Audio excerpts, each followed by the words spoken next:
Apa bedanya bad boy yang baik sama bad boy yang jahat loh? Bad boy kok bisa baik bro? Bisa aja, penjelasannya gini. Apa yang bikin cowok jadi bad boy di mata cewek? Jawabannya adalah ketika dia nggak menomorsatukan si cewek. Berani bilang nggak ke cewek, bisa cuekin cewek, nggak bales perhatian mereka. Bahkan nggak ragu ninggalin cewek-cewek yang terang-terangan tertarik sama mereka. Ini yang bikin cewek penasaran. Merasa perlu membuktikan diri ke bad boy yang beda banget sama cowok-cowok bucin yang menghambakan cinta dan memuja-muja wanita. Jadi sebenarnya, tindakan bad boy ini adalah saat lo memprioritaskan diri lo di atas wanita. Gak mau takluk dan jadi budak cinta, punya dunia sendiri. Tindakan ini gak selalu negatif kan bro? Ada juga kok cowok berkualitas yang sama cewek salah kaprah dianggap jadi bad boy.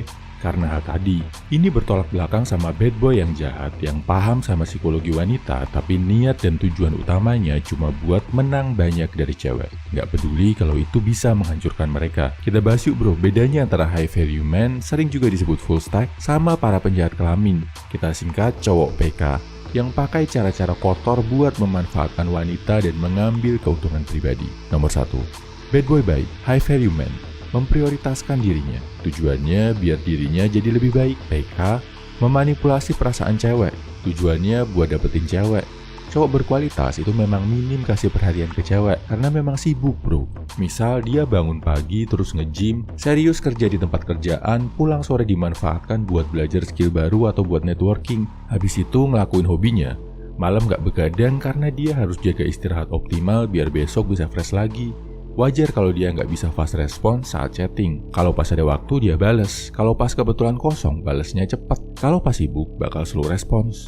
Karena kesibukannya ini, dia juga nggak bisa sleep call sampai pagi atau teleponan berjam-jam dengerin curhatan cewek. Kalau cowok penjahat kelamin atau PK tadi, beda bro. Balesin chatnya sengaja dilama-lamain biar si cewek penasaran. Padahal dia cuma lagi mabar santai atau malah lagi chattingan sama cewek lain. Dia tahu sama cewek harus main tarik ulur, jadi sekalian aja banyakin cewek dalam hidupnya. Hari Senin sleep call sama si A, Selasa teleponan sama si B, Rabu VCS sama si C. Jadi sebenarnya dia itu ngebucin juga bro, tapi sama banyak cewek sekaligus, jadi perhatiannya masih terbagi, gak cuma ke satu cewek. Salahnya di mana? Ya pada akhirnya dia nggak jadi lebih baik. Waktunya juga lagi-lagi habis buat cewek, bukan buat improve kualitas diri. Nomor 2, high value man itu hati-hati banget sama yang namanya komitmen dan janji.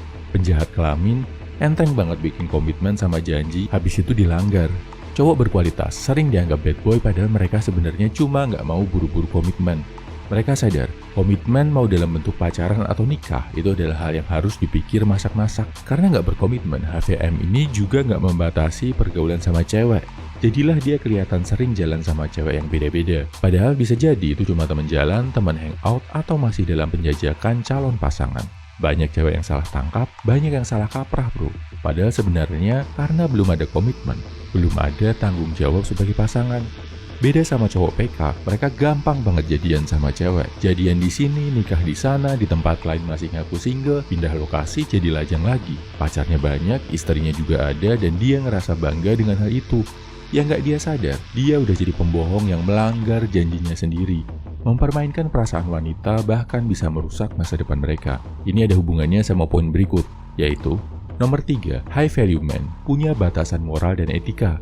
Cowok PK asal enak, asal nikmat, asal nafsu terpuaskan. Kalau lo ngaku seorang HVM, hubungan lo sama cewek itu ada batasnya.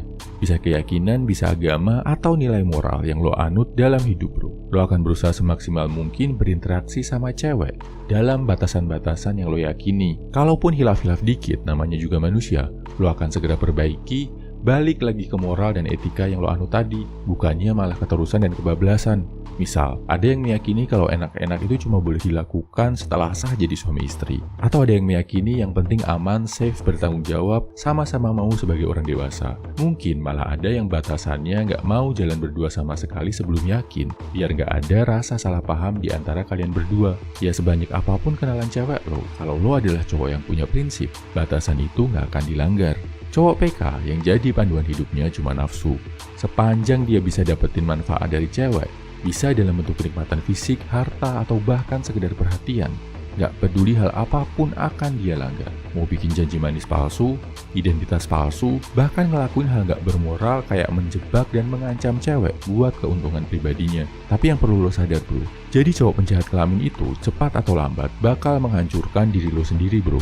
Entah karena kehabisan waktu dan masa muda, kehabisan uang, diminta tanggung jawab sama cewek-cewek yang udah lo permainkan, dipermalukan, atau bahkan kena penyakit mematikan.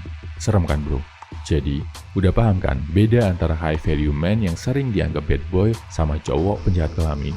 Intinya ada 3. Pertama, HVM kasih perhatian minim ke cewek karena dia memang sibuk sama hidupnya, bukan sok jual mahal. Kedua, HVM gak sembarangan bikin komitmen ke cewek, pergaulannya luas, makanya sering dikira jalan sama cewek yang beda-beda. Ketiga, HVM punya panduan moral dan etika yang jelas, bisa agama, keyakinan, atau prinsip hidup. Dan sebanyak apapun dia jalan sama cewek, dia nggak akan melanggar prinsipnya tadi. Semangat bro!